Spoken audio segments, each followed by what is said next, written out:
And that plea came from Ed Koch. Ed Koch said to me, he said, I don't know why y'all are not fighting more, because y'all have written off a whole generation of people, many in your community, that need a second chance. And we went to Massachusetts, several places together, and I believe with this new administration we can get it done. He wanted to be here this morning. We've been partners for a second chance. We have not always agreed. We still have one or two arguments, but we agree on second chance, and we agree on David A. Paterson. May I welcome again, he's been here before the National Action Network, Mayor Ed Koch.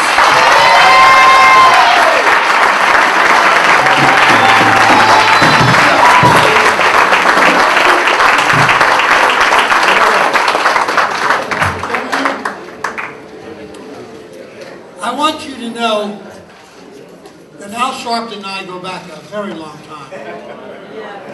I had him arrested. I made him famous. And I want you to know that over the years we have become truly good, great friends.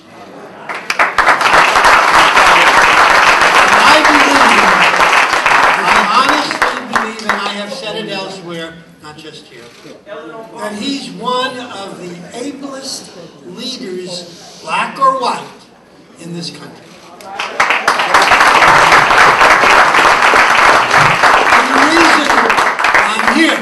The reason I'm here today is not only because I wanted to see where Al now rules. I wanted to be part of this team supportive of David Paterson. Now, when David was not appointed, not elected, but rose to the position as a result of the law, he called me. I was very honored to get his call, and he asked me if I would come to Albany to the inauguration. And I said it would be a privilege and a pleasure, and I went. And let me tell you, it was an historic moment when I entered that chamber, which was filled. It took me back to the days when I was a congressman. And when I was a congressman, Nixon, you may remember, resigned. And Ford, Jerry Ford, came in and took his place and came to the Congress, where I was, and addressed the Congress. And when he walked into that congressional chamber, the whole place, Democrats, Republicans, stood and cheered, and you could feel that some terrible cloud that had flown over the Capitol had gone, that we were liberated.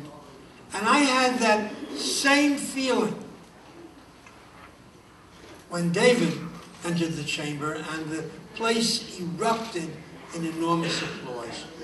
It was a momentous moment, and so is this. What we have to establish in these terrible moments when the economy is faltering, not only in New York, but around the country, and there are so many problems to deal with, that we all, black and white and Hispanic and Asian, stand together in support of David.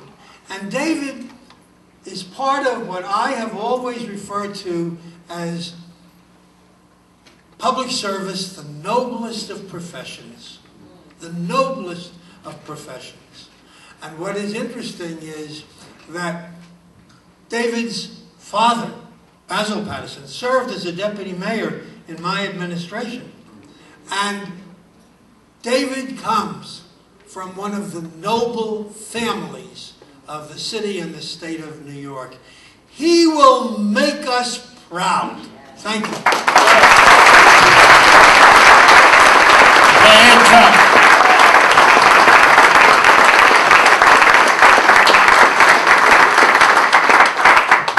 Also failed to acknowledge our Vice Chair of the Board, Don Coleman, flew in from Detroit, head of global. And our President of the Transit Workers Union, Roger Toussaint.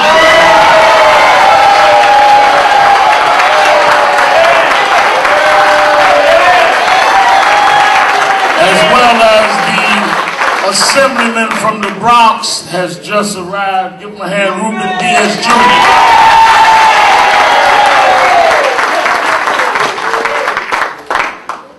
Many years ago, a family moved from Brooklyn to Hempstead.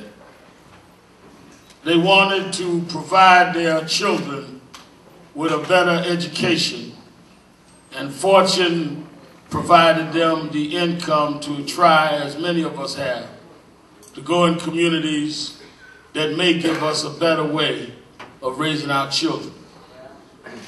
They had a young son, as part of the family, who had a handicap. When they put him in school, he had to look a little closer to the blackboard in order to read the lesson. Teacher said, well, maybe he can adjust, let him come back in a week. His mother said, no, my son can make it like any other child in that class. No one will know the days that David will have had to show that he could compete with those that didn't have his handicap. No one knows the nights he had to bear that in his own psychology. No one knows how that may have affected him.